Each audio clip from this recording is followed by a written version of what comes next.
By the road, Scarby village is a good 3 miles from Collet Wood, the nearest town and railway station, but there is a short cut over the hills for foot passengers. Over the hills they call it, but between the hills would be more correct, for there is a sort of tableland once you have climbed a short steep bit up from the town, which extends nearly to Scarby, sloping gradually down to the village. And on each side of this tableland the hills rise again north and south, much higher to the north than to the south. And so this flat stretch, though at some considerable height, is neither bleak nor exposed, being sheltered on the colder side, and fairly open to the sunshine south and west. It is a pleasant place, and so it must have been considered in the old days, for a large monastery stood there once, of which the ruins are still to be seen, and of which the memory is still preserved in the name Monk's Holdings. Pleasant, but a trifle inconvenient, as the only carriage road makes a great round from Collet Wood, winding along the base of the hill on the north side till it reaches the village, and then up again by the gradual slope, half a mile or so, a drive in all of 3 to 4 miles, whereas as the bird flies, or the pedestrian walks, the distance from the town is barely a quarter of that. In the old days there was probably no road at all, the hill path doubtless serving all requirements. Naturally enough, therefore, it came to be looked upon as entirely public property, and people forgot, if indeed anyone had ever thought of it, that though the monastery was a ruin, the once carefully kept land round about the old dwelling place of Monk's Holdings was still private property.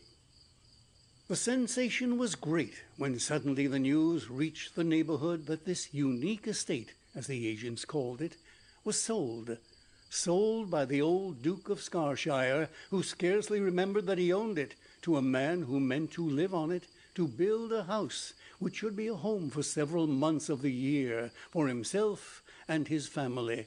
Well, there was a considerable growling and grumbling, and this rose to its height when a rumour got about that the hill path, such part of it, that is to say, as lay within the actual domain, was to be closed, must be closed, if the site already chosen for the new house was to be retained, for the house would actually stand upon the old foot-track, and there could be no two opinions that this position had been well and wisely selected. Things grew warlike, boding no agreeable reception for the newcomers, a Mr. Reynolds and his family, newcomers to England, it was said, as well as to Scarshire. Every one plunged into questions of right-of-way. The local legalities raised and discussed knotty points. Collet Wood and Scarby were aflame, but it all ended flatly enough in a compromise. Mr. Reynolds turned out to be one of the most reasonable and courteous of men. He came, saw, and conquered. The goodwill of his future neighbours was won ere he knew he had risked its loss. Henceforward, congratulations reciprocated and repeated on the charming additions to Scarby society were the order of the day. And the detour, skirting the south boundary of the Monk's Holdings grounds, which the footpath was now inveigled into making, was voted a great improvement. And in due time the mansion rose, a great improvement also to the aspect of the surrounding landscape. It was in perfectly good taste, unpretentious and quietly picturesque. It might have been there always for any jarring protest to the contrary. And just halfway along the old foot-track, and that is to say, between the two stiles which let the traveller to or from Scarby, in or out of the Monk's Holdings domain, stood Sybil Reynolds' grand piano. The stiles remained as an interesting survival, but they were made use of by no one not bound for the house itself. And beside, each was a gate, a good oaken gate, that suited the place, as did everything about it, and beside each gate a quaint miniature dwelling, one of which came to be known as the East, and the other as the West Monk's Holdings Lodge. The first time the Reynolds came down to their new home, they made but a short stay there. It was already late in the season, and though the preceding summer had been a magnificent one for drying fresh walls and plaster, It would scarcely have done to risk damp or chilly weather in so recently built a house. They stayed long enough to confirm the favorable impression the head of the family had already made, and to lead themselves to look forward with pleasure to a less curtailed stay in Scarshire. The last morning of their visit, Sybil, the eldest daughter, up and about betimes, turned to her father when she had taken her place beside him at the breakfast table, with a suspicion of annoyance on her usually cheerful face. "Papa," she said, "I've seen that old man again, leaning on the stile by the Scarby Lodge and looking in along the drive so queerly. I don't quite like it. It gave me rather a ghostly feeling, or else he is out of his mind." Her brother, Mark by name, began to laugh after the manner of brothers. "How very oddly you express yourself," he said. "I should like to experience a ghostly feeling. A ghost is just what this place wants to make it perfect, but it should be the spirit of one of the original monks." Mr. Reynolds turned to his son rather sharply. "I don't want any nonsense of that kind said about, Mark," he said. "It would frighten the younger children when they come down here. I will ask about the old man. It is quite possible he is half-witted or something of that sort. I forgot about it when Sybil mentioned it before, but no doubt he is perfectly harmless. Has no one seen him but you, Sybil?" The girl shook her head. "None of us," she replied. "And I wasn't exactly frightened. There was something very pathetic about him. He looked at me closely, murmuring some words, and then shook his head. That was all." But just then her father was called away to give some last-minute directions, and in the bustle of hurry to catch their train, the matter passed from the minds of the younger as well as the elder members of the family. It returned to Sybil's memory, however, when she found herself in their London house again, and called upon by her younger sisters to relate every detail of Monk's Holdings and its neighbourhood. But mindful of her father's warning, she said nothing to Esther or Annis of the figure at the gate. It was only to Miss March, Eleanor March, the dearly loved governess, who was more friend than teacher to her 3 pupils, that she spoke of it late in the evening, when the younger ones had gone to bed, and her father and mother were busy with Indian letters in Mr. Reynolds' study. The 2 girls, we may say, for Eleanor was still some years under 30, were alone in the drawing-room. Eleanor had been playing something tender and faintly weird. It died away under her fingers, and she sat on at the piano in silence. Sybil spoke suddenly. "That is so melancholy," she said. "Something so long ago about it, like the ghost of a sorrow rather than a sorrow itself. I know what it makes me think of.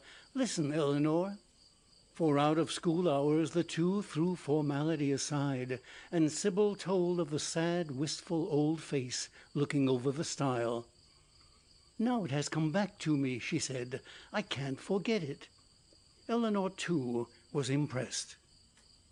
"Yes," she said, "it sounds very pitiful. Who knows what tragedy is bound up in it?" And she sighed. Sybil understood her. Miss March's own history was a strange one. "We must find out about it when we go down to Monk's Holdings next year," she said. "And perhaps," added Eleanor, "even if he is half-witted, we might do something to comfort the poor man." Sybil hesitated. "Then you don't think he can be a ghost?" she said, looking half ashamed of the suggestion. Miss March smiled. Her smile was sad. "In one sense, no. I should think it highly improbable. In another, yes. There must be the ghost of some great sorrow about the face you describe," she said. And so there was. This is the story. At the farther end of Scarby village, the farther end, that is to say, from Monk's Holdings and the path between the hills, the road drops again somewhat suddenly, only for a short distance, however. Mailing Farm, Giles, as it is colloquially called, which is the first house you come to when you reach level ground again, being by no means low-lying. On the contrary, the west windows command a grand view of the great Scarshire plain beneath, bordered by the faint hazy blue, scarcely to be distinguished from clouds, of the long range of hills concealing the far-off glimmer of the ocean, which otherwise might sometimes be perceptible. Mailing is a very old place, and the Giles had been there always, so to speak, steady-going, unambitious, save as regards their farming and its success. They had been just the make of men to settle onto their ground, as if it and they could have no existence apart. A fine race physically as well as morally, although some 25 years or so before the Reynolds bought Monk's Holdings, a run of ill luck, a whole chapter of casualties, had brought them down to but one representative, and he scarcely the typical Farmer Giles of Mailing. This was Barnet, the youngest of 4 stalwart sons, the youngest and only survivor. He was already 40 when his father died, earnestly commending to him the old place, which even at 80 the aged farmer felt himself better fitted to manage than the somewhat delicate, sensitive man whom his brothers had made good-natured fun of in his youth as a bookworm. But Barnet was intelligent and sensible, and he rose to the occasion. Circumstances helped him. The year after old Giles' death, Barnet for the first time fell in love, wisely and well. His affection was bestowed on a worthy object, Marian Grover, the daughter of a yeoman in the next county, and was fully returned. Marian was years younger than her lover, 15 at least, eminently practical, healthy, and pretty. She brought her husband just exactly what he was in most need of: brightness, energy, and youth. It was an ideal marriage, and everything prospered at Mailing. 4 years after the advent of the new Mrs. Giles, you would scarcely have recognized the farmer. He seemed another man. He adored his wife, and could hardly find it in his heart to regret that their child was not a son, even though, failing an heir, the old name must die out. For if there was one creature the husband and wife loved more than each other, it was their baby girl. A month or 2 after this child's 2nd birthday, the singular catastrophe occurred which changed the world to poor Barnet Giles, leaving him but a wreck of his former self, physically and mentally. Young Mrs. Giles was strong in every way, and from the first she took the line of saving her husband all extra fatigue or annoyance which she could possibly hoist onto her own brave shoulders. There was something quaint and even pathetic in the relations of the couple, for notwithstanding Marian's being so much Barnet's junior, her attitude towards him had a decided suggestion of the maternal about it. Though at times of real emergency, his sound judgment and advice never failed her. It was within a week or 2 of Christmas. The weather was bitingly, raspingly cold, and though as yet no snow had fallen, the weather-wise were predicting it daily. "I must go over to Collet Wood this week," said Mrs. Giles, "and I must take Nellie. Her new coat is waiting to be tried at the dressmaker's, and I must get her some boots and several other things before Christmas. And there is a whole list of other shopping, too, all our Christmas presents to see to." Her husband was looking out of the window. It was still very early in the day. "I doubt if the snow will hold off much longer," he said. "And once it begins, it may be heavy," his wife replied, "and then I might not be able to go for ever so long, even by the road." For a deep fall of snow at Scarby was practically a stoppage to all traffic. "I'll tell you what, Barnet, we'll go to-day and make sure of it. I will put other things aside and start before noon. A couple of hours, or 3 at the most, will do everything, and then Nellie and I will be back long before dark. You'll come to meet us, won't you?" "Of course I will, if you go. But," and again he glanced at the sky. The morning was, so far, clear and bright, though very cold. But over towards the north there was a suspicious look about the blue-grey clouds. "I don't know," he said, "but that you'd better wait until tomorrow and see if it blows off again." But Marian shook her head. "I've a feeling," she said, that if I don't go today, I won't go at all, and I really must. I'll take Betsy to carry the child till we're just above the town, and then send her home, so as not to be too tired for coming back. Not that I'm ever tired, as you know," with a smile. He gave in, only stipulating that at all costs they should start to return by a certain hour, unless the snow should already have begun, in which case Marian was to run no risks, but either to hire a fly to bring her home by the road, or to stay in the town with some of her friends until the weather cleared again. "And I'll meet you," he added. "Let us set our watches together.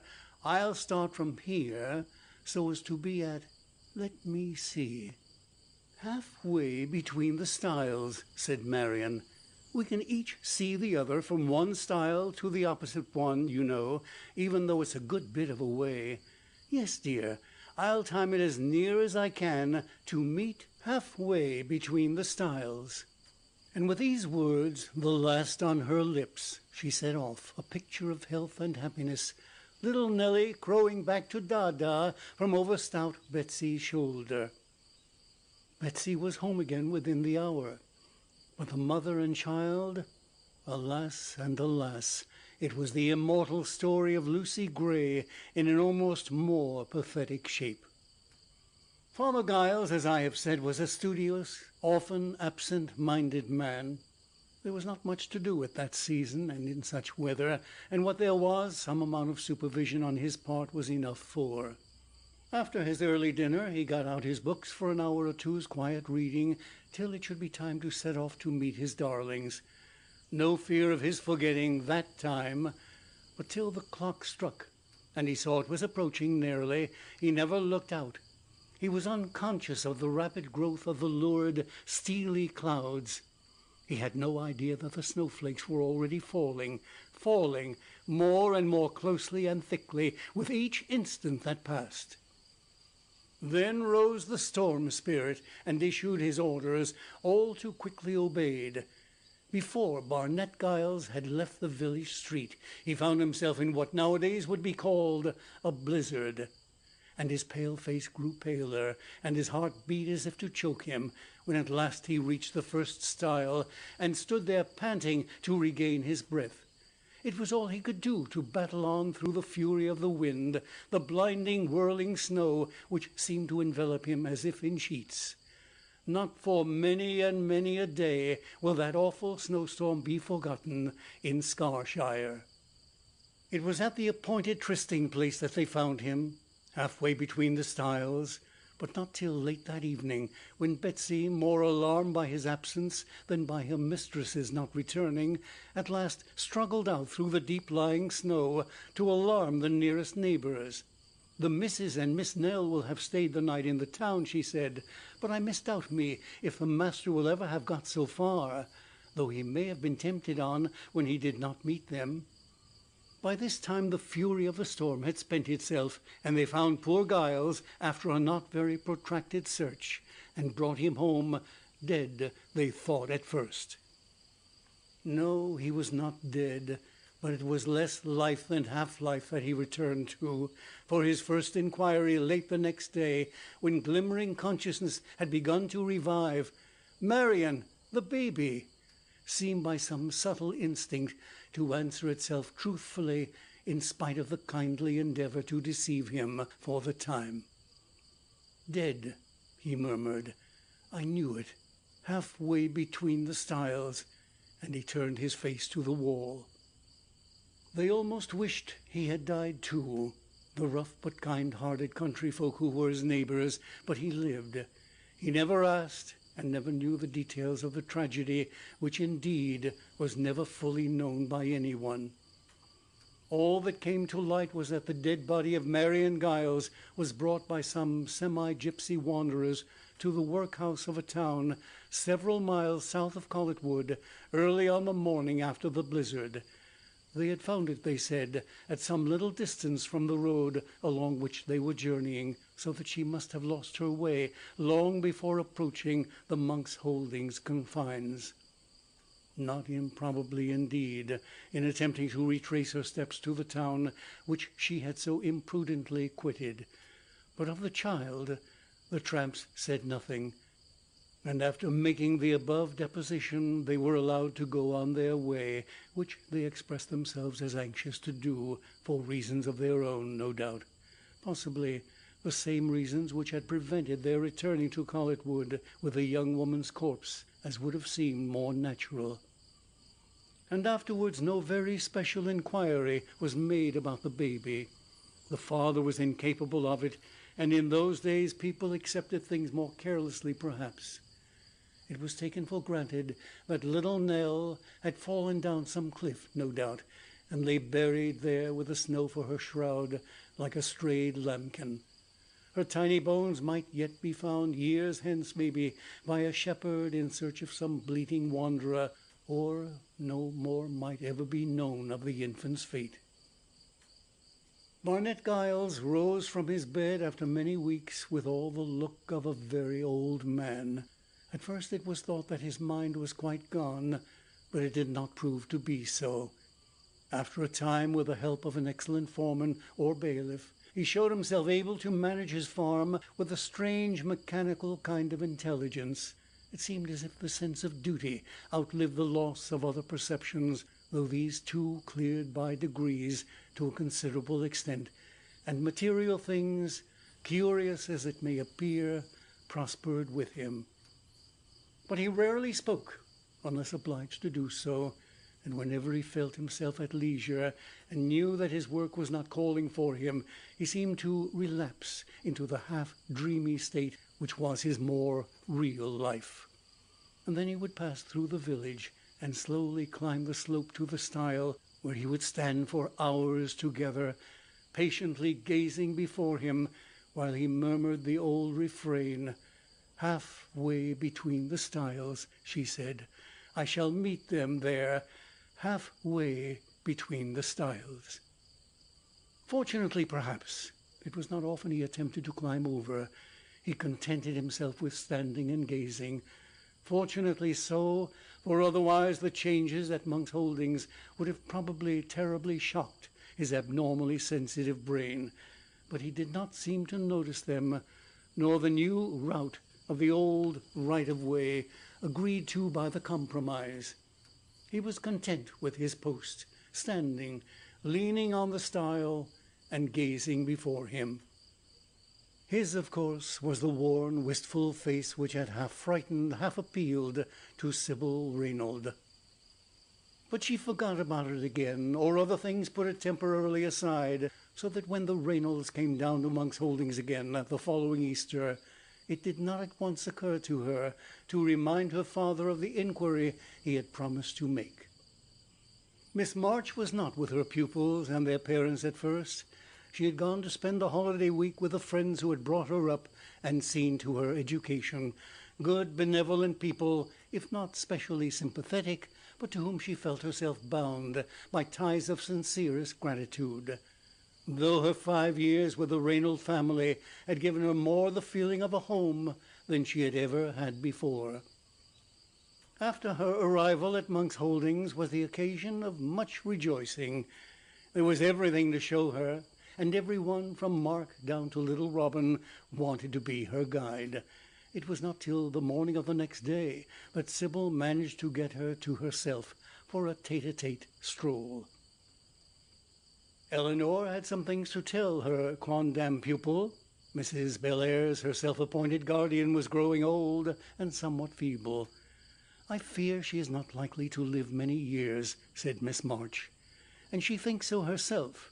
She has a curious longing, which I never saw in her before, to find out my history, to know if there is no one really belonging to me to whom she can give me back, as it were, before she dies. She gave me the little parcel containing the clothes I had on when she rescued me from being sent to a workhouse, and they are carefully washed and mended, and though I was a poor, dirty little object when I was found, they do not really look as if I had been a beggar child," with a little smile. "You a beggar child?" exclaimed Sybil indignantly. "Of course not. Perhaps, on the contrary, you were somebody very grand." "No, no," said Eleanor sensibly. "In that case I should have been advertised for and inquired after. No, I have never thought that, and I should not wish it. I should be more than thankful to know I came of good, honest people, however simple, to have someone of my very own." "I forget the actual details," said Sybil, "though you've often told me about it. You were found, no, not literally in the workhouse, was it?" "They were going to take me there," said Miss March. "It was at a village near Bath, where Mr. and Mrs. Bellairs were then living. And one day, after a party of gypsies had been encamping on the common, a cottager's wife heard something crying in the night, and found me in her little garden.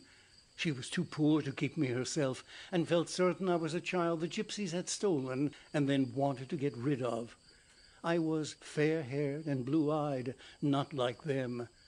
She was a friend or relation of some of Mrs. Bellairs' servants, and so the story got round to my kind old friend, and you know the rest. How they first thought of bringing me up in quite a humble way, and then finding me, well, intelligent, and naturally rather refined. I suppose I got a really good education, and my good luck did not desert me, dear, when I came to be your governess." Sybil smiled. "And can you remember nothing?" Eleanor hesitated. "Queer, dreamy fragments come back to me sometimes," she said. "I have a feeling of having seen hills long, long ago. It is strange," she went on, for by this time they had left the private grounds and were strolling along the hill path in the direction of the town. "It's strange that since I came here I seem to have got hold of a tiny bit of these old memories, if they are such. It must be the hills." And she stood and gazed round her with a deep breath of satisfaction. "I could only have been between 2 and 3 when I was found," she went on. "The only words I said were Dada and Nini. It sounded like Nellie, and that was why Mrs. Bellairs called me Eleanor and March, because it was in that month she took me to her house." Sybil walked on in silence for a moment or two. "It's such a romantic story," she said at last. "I'm never tired of thinking about it." They entered Monk's Holdings again from the east entrance. Eleanor glanced at the stile. "By the by," she said, "this is one of the 2 old Stiles, I suppose. Have you ever seen your ghost again, Sybil? Have you found out anything about him?" Sybil looked round her half nervously. "It's the other stile he haunts," she said. "I rather avoid it. At least I mean to do so now. It is curious you speak of it, for till yesterday I had not seen him again, and had almost forgotten about it. But yesterday afternoon, just before you came, there he was, exactly the same, staring in. I meant to speak to Papa about it, but with the pleasure and bustle of your arrival I forgot it. Remind me about it. I am afraid he's out of his mind." "Poor old man," said Eleanor. "I wish we could do something to comfort him. I feel as if everybody must be happy here. It is such a charming, exhilarating place. Dear me, how windy it is. The path is all strewn with the white petals of the cherry blossom." "They have degenerated into wild cherry trees," said Sybil. "Long ago Papa said these must have been good fruit trees of many kinds, and this is a great cherry country, you know." The wind dropped that afternoon, but only temporarily. It rose again so much during the night that by the next morning the grounds looked, to use little Annis's expression, quite untidy. "And down in the village, or just beyond it," said Mark, who had been for an early stroll, "at one place it really looks as if it had been snowing. The road skirts that old farmhouse. You know it, Father. I forget the name. There's a grand cherry orchard there." "Mailing Farm, you must mean," said Mr. Reynolds. "Farmer Giles. Oh, by the way, that reminds me, Sybil," but a glance round the table made him stop short. They were at breakfast. He scarcely felt inclined to relate the tragic story before the younger children. They might look frightened or run away if they came across the poor fellow, he reflected. "I will tell Sybil about it afterwards." Easter holidays were not yet over, though the governess had returned, so regular routine was set aside, and the whole of the young party, Eleanor included, spent that morning in a scramble among the hills. The children seemed untirable, and set off again somewhere or other in the afternoon. Sybil was busy with her mother, writing letters and orders to be dispatched to London, so that towards 4 o'clock or so, when Miss March, having finished her own correspondence, entered the drawing-room, she found it deserted.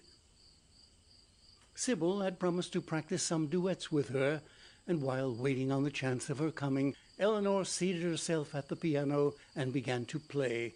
Nothing very important, just snatches of old airs, which she wove into a kind of half-dreamy harmony, one melting into another as they occurred to her.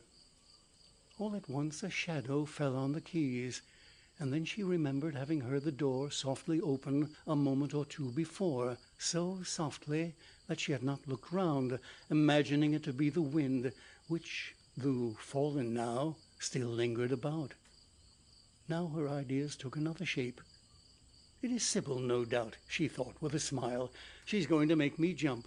And she waited, half expecting to feel Sybil's hand suddenly clasped over her eyes from behind. But this was not to be the mode of attack, apparently, though she heard what sounded like stealthy footsteps. "You need not try to startle me, Sybil," she explained laughingly without turning or ceasing to play. "I hear you." It was no laughing voice which replied.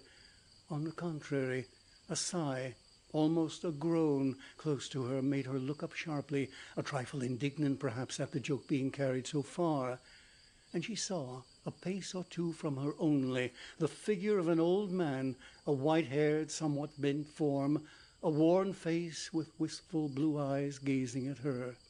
She had scarcely time to feel frightened, for almost instantaneously Sybil's ghost recurred to her memory. "He has found his way in, then," she thought, not without a slight and natural tremor, which, however, disappeared as she gazed, so pathetically gentle was the whole aspect of the intruder. But his face changed curiously. The sight of hers, now fully in his view, seemed strangely to affect him. With a gesture of utter bewilderment, he raised his hand to his forehead as if to brush something away, the cloud still resting on his brain, and then a smile broke over the old face, a wonderful smile. "Marian," he said, "at last. I thought I was dreaming. I heard you playing in my dream. It is the right place, though, halfway between the Stiles, you said. I have waited so long, and come so often, and now it is snowing again. Just a little, dear, nothing to hurt. Marian, my darling, why don't you speak? Is it all a dream, this fine room, the music and all? Are you a dream?" He closed his eyes as if he were fainting, inexpressibly touched. All Eleanor's womanly nature went out to him. She started forward, half leading, half lifting him to a seat close at hand. I am not Marian," she said, and afterwards she wondered what had inspired the words. "But I am not Eleanor." Something made her change the name as he spoke. "I am Nellie." He opened his eyes again. "Little Nell," he said.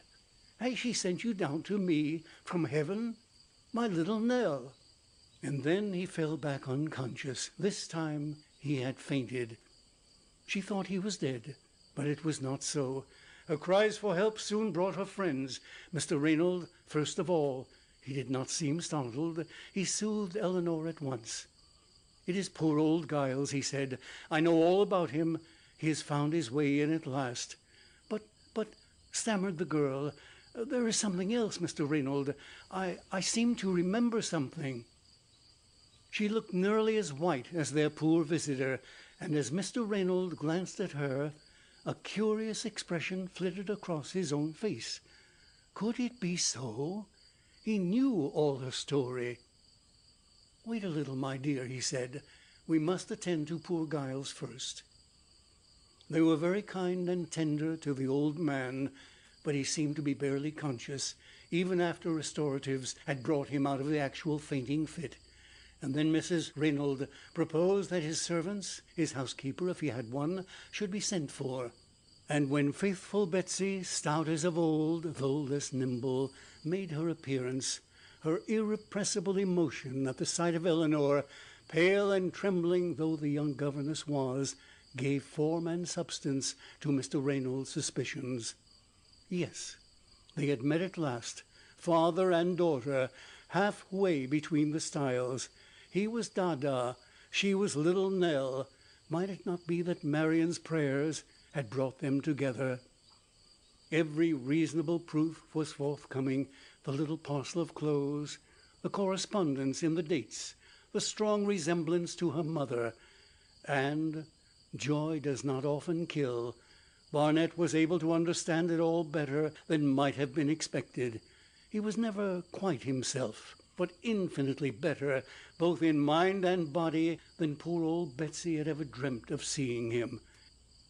And he was perfectly content to live as long as it should please God to spare him to his little Nell, ready to go to his Marian when the time should come.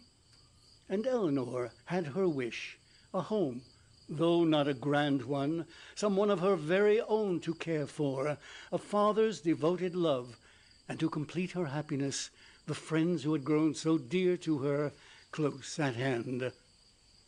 More may yet be hers in the future, for she is still young.